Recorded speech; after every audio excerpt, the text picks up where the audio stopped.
ওং সর্বমঙ্গলমঙ্গলে শিবে সর্বার্থ সাধিকে শরণ্যে ত্র্যম্বকেই গৌরী নারায়ণী নমস্তুতে। সৃষ্টিস্থিতি বিনাশানং শক্তিভূতে সনাতনী গুণাশ্রয় গুণময়ে নারায়ণী নমস্তুতে। প্রত্যেকের জীবন সুন্দর হোক, আনন্দময় হোক, প্রত্যেকের কর্মজীবন, সংসার জীবন সুখের হোক, শান্তির হোক এবং সকলে দুধে ভাতে থাকুক। শ্রী শ্রী পদ্মাবতী মায়ের কাছে এবং বড় মায়ের কাছে এই প্রার্থনা করি। মাসিক রাশিফল শেষ হয়ে গেছে প্রত্যেকটি 12টা রাশির। এবারে যে ঘটনাটি সামনে ঘটতে চলেছে তার মাত্র আর 3 দিন বাকি। কীরকম ব্যাপারটা না, বৃহস্পতি যে দেবগুরু, যে এই সংসার জগতের অনেক কিছু তার উপরে নির্ভর করে, যে আমাদের রাশির জোডাইক সাইনের আপনার ভাগ্যভাব এবং মোক্ষ লাভের কারক, সেই বৃহস্পতি কিনা পুত্রভাবেরও কারক, আবার আপনার ধনভাবেরও কারক, শিক্ষারও কারক গ্রহ। তো তার এই বৃহস্পতি এতদিন ধরে সমানে বক্রী ছিল। সেই বক্রী অবস্থাতে এখন কি হয়েছে, এইবারে 4 তারিখ, বললাম যে 3 দিন আর বাকি, 4 তারিখ থেকে সে কি হবে, তার বক্রতা ত্যাগ করে সোজাভাবে এবার চলবে। বক্রতা ত্যাগ করবে হচ্ছে দুপুর 3:10 4 তারিখ। ঠিক তারপর থেকে বৃহস্পতি দেবগুরু সে আস্তে আস্তে ধীরে ধীরে তার সোজা পথে গমন করবে। তারপরে আপনার মিথুনে যাবে, মিথুন থেকে অতিচার গতির দ্বারা অক্টোবর মাসে চলে আসবে কর্কটে, এসে এখানে তুঙ্গ হয়ে যাবে। আবার সে ফিরে যাবে মিথুনে, বক্রী হয়ে ফিরে যাবে মিথুনে, সেখান থেকে আবার ডাইরেক্ট হয়ে তার কাজ শুরু করবে। এই বছরটা এরকম। এর উপরে এই আমাদের ভারতবর্ষ, পৃথিবীর অনেক কিছু নির্ভর করছে এই গ্রহের ওপরে। এই গ্রহ যে যে সাবজেক্ট দেখে, যে বিষয়গুলো দেখে, তো সেই সব বিষয়গুলো সেখানে চিকিৎসার ব্যাপারও থাকতে পারে, সোনা গয়নার ব্যাপার থাকতে পারে। এই বৃহস্পতি এবারে সোনার রেট, গোল্ডের রেট অনেক বাড়িয়ে দেবে। অর্থাৎ আজকে 76-77 থেকে এটা বেড়ে লাখের কাছাকাছি বা সেরকম হলে লাখের ওপরেও যেতে পারে। অর্থাৎ এক কথায় বলতে পারি, সারাংশ, যে সোনার দাম এখন থেকে অনেক বেড়ে যাবে। আপনারা যারা এই ভিডিও দেখছেন তাদের যদি পয়সা, অর্থ যদি আসে, সেখান থেকে কিছু পরিমাণ আপনারা সোনা অন্তত প্রতি মাসে কিনতে থাকুন। তাহলে 2 মাসে কিনুন, যার যেমন অবস্থা। যার নাই সে তো করতে পারবে না, কিন্তু যার কেনার মতন ব্যাপার থাকবে কিছু হলেও সোনা কিনবেন। এই সোনার দাম কিন্তু অনেকটা বেড়ে যাবে এবং বিপদে কিন্তু আপনার কাজে দেবে। কোনো সোনার গহনা কিন্তু গড়াবেন না, মানে আমি যে অর্থে বলতে চাইছি। কারণ দেখুন, এটা যদি এক কথার কথা 80 যাক, 90 যাক, 1 লাখ যাক, যাই হোক যাবে, বাড়বে, তখন আপনার ওইটা বিক্রি করতে গেলে চার্জ আপনার বাণী কমে যাবে, দাম বাদ দেবে, সোনা থেকে ছাট বাদ দেবে। তার থেকে গোটা সোনা যেটুকু পরিমাণ, 1 গ্রাম 2 গ্রাম যেরকম কিনে রাখলে, কাগজ সমেত, একদম অথেন্টিক থেকে, ঠিক আছে। এবং আরও নানাভাবে সোনা কেনা যায়। এটা আমার একটা বক্তব্য। কে করবেন না করবেন সেটা আপনার ব্যাপার। আমি আজকে শুধু বৃহস্পতির, এই 12টা রাশির পক্ষে বৃহস্পতির প্রভাব কীরকম হবে, কে এর থেকে বেনিফিটেড হবেন, কে লুজার হবেন, কার আর্থিক দিক শ্রীবৃদ্ধি হবে, কার ব্যবসা শ্রীবৃদ্ধি হবে, কার চাকরির ব্যাপার হবে, কার বিবাহর ব্যাপার হবে, এই ব্যাপার নিয়ে, শিক্ষার ব্যাপার, আমি আজকে এই নিয়ে আপনাদের সামনে এসেছি। আমি পরিতোষদে, আপনারা ভিডিওটি দেখবেন, ভালো লাগলে সাবস্ক্রাইব করবেন, পাশে থাকা বেল আইকনে ক্লিক করে অল বাটনে প্রেস করবেন। এবং যারা আমার সঙ্গে যোগাযোগ করতে চান তারা 8906781462 এই নম্বরে যোগাযোগ করে কথা বলতে পারেন। যাই হোক, বৃহস্পতিকে ধরি, মেষ রাশি থেকে আরম্ভ করব।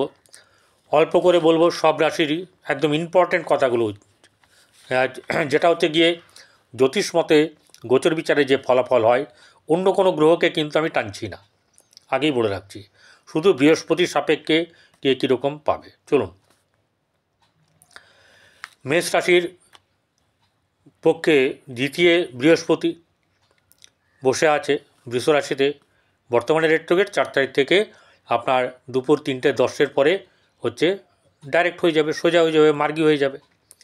তাহলে এখন যে ফল দিচ্ছে সেই সময়টাতে কিন্তু কি করবে, ফল কিন্তু ভালো দেবে, কারণ এবার সোজা পথে সে গমন করছে, তার ডিগ্রি বৃদ্ধি পাবে এবং তার ফলাফলও কিন্তু ভালো হবে।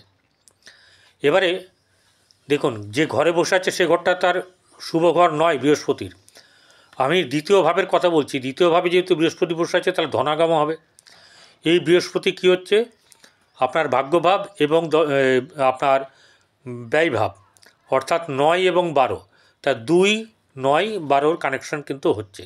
2 ধনের জায়গা, ধনাগমনের জায়গা বা ধন আপনার মানে জমানোর জায়গা।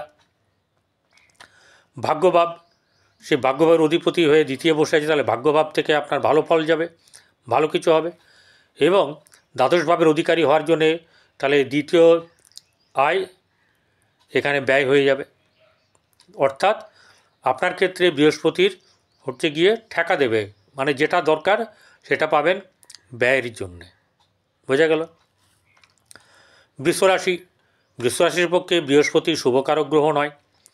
সেই বৃহস্পতি রাশিতে বসে আছে যখন, সেই রাশিতে বসে থাকলে রাশির শুভ ফল কিন্তু সে দেবে, এবং যেখানে যেখানে দৃষ্টি দিয়েছে সেই সব জায়গাগুলো কিন্তু ধরা উচিত।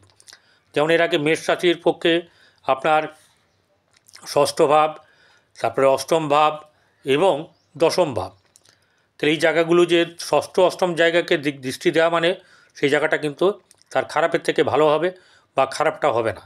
দশমভাবে দৃষ্টি দেওয়াতে কী হচ্ছে, কর্মের জায়গাটা কিছু না কিছু শুভফল প্রদান করবে।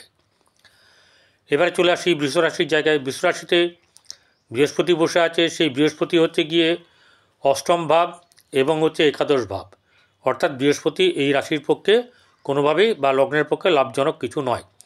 কিন্তু যেহেতু রাশিতে বসে আছে, বৃহস্পতি নিজের ফলটা দেবে।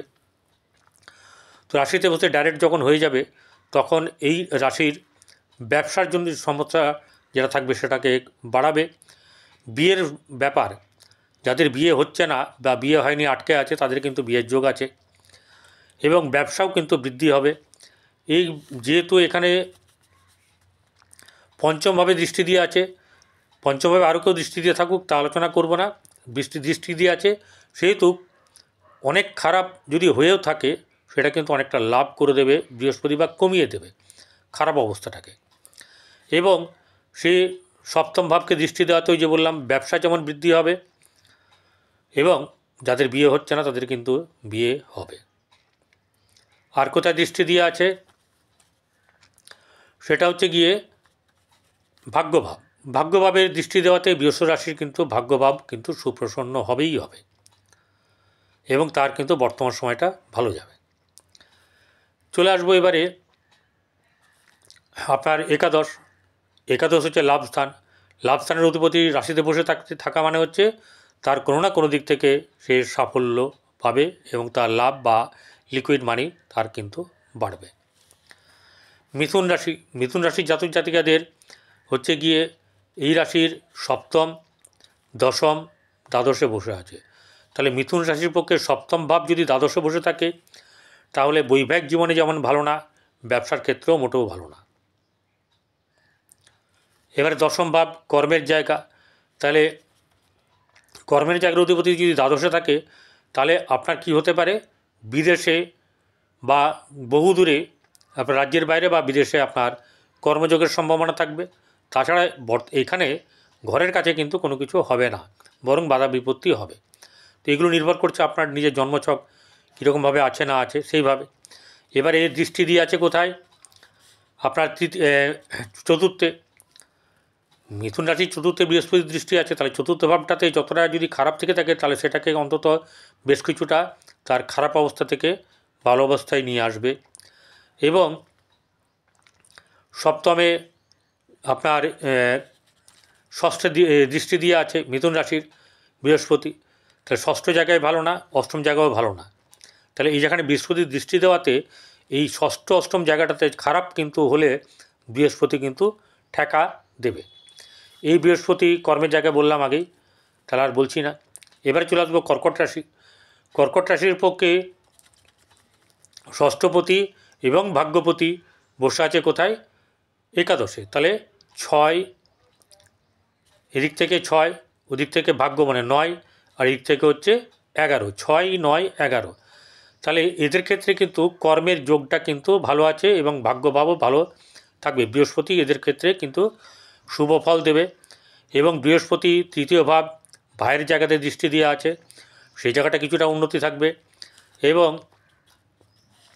পঞ্চম জায়গা সন্তানের জায়গা, সন্তানের ক্ষেত্রে উন্নতি, সন্তানের শুভভাব বজায় থাকবে এবং যারা পড়াশোনা করছে এই জাতক জাতিকারা তাদের কিন্তু এই ভাবটা থেকে ভালো ফল তারা পাবে। এছাড়া আপনার যে ভাগ্যভাব, সেই ভাগ্যভাবের অধিপতি বৃহস্পতি সে একাদশে বসে থাকার জন্যে ভাগ্যের লাভ আপনাকে আপনি পাবেনই পাবেন। কর্মের জায়গায় প্রতিষ্ঠার জায়গায় যেমন পাবেন, তেমনি কর্মের জায়গাতেও আপনারা লাভ বা পাবেন বা লাভবান হবেন। চলে আসবো সিংহ রাশি। সিংহ রাশির থেকে এখানে হচ্ছে পঞ্চম এবং অষ্টম বসে আছে কোথায়? দশমে। 5, 8, 10। তাহলে এখানে মাঝখানে 8 থাকাতে কিন্তু সুবিধা ভালো হলো না, অষ্টমপতি আপনার দশমে হয়ে যাচ্ছে। এবারে এখানে পঞ্চমপতি হিসাবে আপনার শুভ মানে সন্তানের ক্ষেত্রে শুভ যাবে। আর কী হবে? দৃষ্টি দিয়ে আছে চতুর্থে, তো চতুর্থে অন্য গ্রহেরও দৃষ্টি আছে, তাহলে এখানে অনেকটা যে যতটা খারাপ হওয়ার ছিল তার থেকে কিন্তু কিছুটা ভালো হবে। ষষ্ঠ জায়গায় দৃষ্টি দিয়ে আছে, তাহলে ষষ্ঠ ভাবটাকে আপনার ভালো রাখবে। তাহলে কি হচ্ছে? চতুর্থে দৃষ্টি দিয়ে আছে যেটা ভালো করে, আবার ষষ্ঠে যেটা দৃষ্টি দিয়ে আছে বৃহস্পতি, সেই বৃহস্পতির দৃষ্টি দেওয়াতে আপনার ঋণ ধার বা কোনো শত্রুর জায়গা থেকে আপনাকে কিন্তু বৃহস্পতি রক্ষা করবে। এবারে এই বৃহস্পতি হচ্ছে গিয়ে অষ্টম হচ্ছে মারক, সেই মারকত্ব কিন্তু বাড়িয়ে দেবে হচ্ছে আপনার দশমে বসে আছে। কিছু অশুভ ফল পেতে পারেন, কারোর ক্ষেত্রে শুভ ফল হবে। যাদের ক্ষেত্রে বৃহস্পতি জন্মকুণ্ডলিতে ভালো আছে, ভালো জায়গায়, তাদের কিন্তু ভালো হবে। চলে আসবো কন্যা রাশি। কন্যা রাশি জাতক জাতিকাদের চতুর্থপতি হচ্ছে বৃহস্পতি, সপ্তমপতি বসে আছে ভাগ্যভাবে। তাহলে কন্যা রাশির পক্ষে কি হচ্ছে? গৃহের শুভ ভাব বজায় থাকবে, ভাতৃভাবের সঙ্গে ভাইদের সঙ্গে সম্পর্ক ভালো থাকবে, দৃষ্টি দিচ্ছে। আপনার গৃহে সুখ শান্তি বজায় থাকবে, আনন্দভাব থাকবে। আপনার সপ্তমপতি ভাগ্যভাবে, তাহলে আপনাদের কিন্তু যাদের বিয়ে হয়নি তাদের বিয়ে হওয়ার সম্ভাবনা আছে এবং কারো হঠাৎ করেও বিয়ে হওয়ার সম্ভাবনা হয়ে যাবে। আর যেহেতু ভাগ্যভাবে আছে, ভাগ্যভাবে আপনার সপ্তমের অর্থাৎ বিয়ের পরে আপনাদের ভাগ্য উন্নতিও সম্ভব।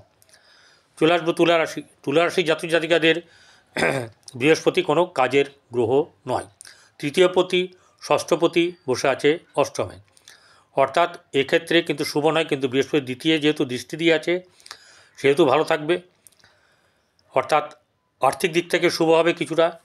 চতুর্থে দৃষ্টি দিয়ে আছে, তাহলে চতুর্থ ভাব গৃহভাবটা ভালো থাকবে। আর দ্বাদশভাবে আছে যে ব্যয়ের ভাব যেটা, সেটা ব্যয়টাকে কিছুটা আটকাবে। এছাড়া ষষ্ঠ অষ্টম মারক স্থান আপনাদের কিন্তু ঋণ হতে পারে, ঋণের সম্ভাবনা আছে এবং আপনাদের কিন্তু যে বাইরে যাতায়াত করার পক্ষে কিন্তু একটা দেখে শুনে চলবেন। কিন্তু বৃহস্পতি যেহেতু অষ্টমে বসে আছে সেহেতু কতটা খারাপ আপনাদেরকে এই দুর্ঘটনা থেকে রক্ষা কিন্তু করবে এবং যাদের বৃহস্পতি জন্মছকে ভালো আছে তাদের কিন্তু ভালো হবে।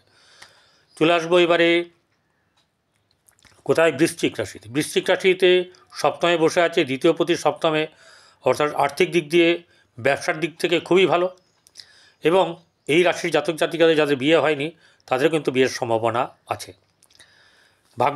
আপনার আর্থিক দিক শুভ হবে। আর কোথায়? আপনার গৃহে মানে এই ভাইদের সঙ্গে সম্পর্ক, ভাই বোনদের সম্পর্ক ভালো থাকবে। এবারে পঞ্চম ভাবের অধিপতি বসে আছে সপ্তমে, তাহলে প্রেম থেকে বিয়ের একটা সম্ভাবনা থাকবে।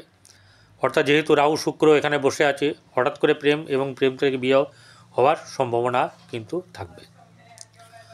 চলে আসবো এবারে ধনুরাশি। ধনুরাশি জাতকের রাশিপতি হচ্ছে বৃহস্পতি, সে বসে আছে ষষ্ঠে। অর্থাৎ পেট সংক্রান্ত ব্যাপার নিয়ে বা এই উদর সংক্রান্ত ব্যাপার নিয়ে আপনাদের কিন্তু কোনো রকম ধরনের সমস্যায় পড়তে হবে। ডাক্তার দেখাবেন, চিকিৎসা করাবেন, ভালো থাকবে। আর হচ্ছে গিয়ে দ্বাদশভাবে দৃষ্টি দিয়ে আছে, সেটা ভালো না। এই বৃহস্পতি এই রাশির পক্ষে হচ্ছে 1, 4 এবং আপনার 6। 1, 4, 6। 4 হচ্ছে গিয়ে গৃহ, মাতা, সুখ, বন্ধু, গাড়ি বাড়ি ইত্যাদি। এই জায়গাটাতে কিছু হলেও শুভভাব বজায় থাকবে এবং ষষ্ঠে যা থাকার কারণের জন্য ঋণ ধারটা চট করে কিন্তু হবে না, বোঝা গেল। এবং ধনভাব আপনাদের ভালো থাকবে। চলে আসবো মকর রাশি। মকর রাশির জাতক জাতিকাদের আপনার হচ্ছে গিয়ে তৃতীয়পতি এবং দ্বাদশপতি বসে আছে হচ্ছে গিয়ে পঞ্চমে। তো তৃতীয়পতি হিসাবেও শুভ নয়, পঞ্চমপতি হিসাবেও কিন্তু বৃহস্পতি শুভকারক গ্রহ নয় মকর রাশির পক্ষে। তাহলে এখানে একমাত্র একটাই পাবে, সেটা হচ্ছে যেহেতু একাদশভাবে দৃষ্টি দিয়ে আছে, লাভটা ভালো পাবে। আর এই রাশিতে বৃহস্পতির দৃষ্টি আছে, সেটা যেমন ভালো হবে, ভাগ্যভাবে দৃষ্টি দিয়ে আছে, তাহলে ভাগ্যভাবও কিছু যদি খারাপ হয় সেটাও কিন্তু মোটামুটি আপনাকে সুপথে এনে দেবে। এই জায়গাটা ভালো করবে। আর কি হবে, তৃতীয় জায়গা ভাই বোনদের ব্যাপারে একটু গণ্ডগোল ব্যাপারগুলো তো থাকবে, কিন্তু সন্তান আপনাকে লাভ দেবে। বা কারোর যদি এই সময় আপনার এই রাশির জাতক জাতিকা হয়ে থাকে, তারা শিক্ষাক্ষেত্রে কিন্তু শুভফল প্রদান করবে তাদের। এবার চলে আসবো কুম্ভ রাশি।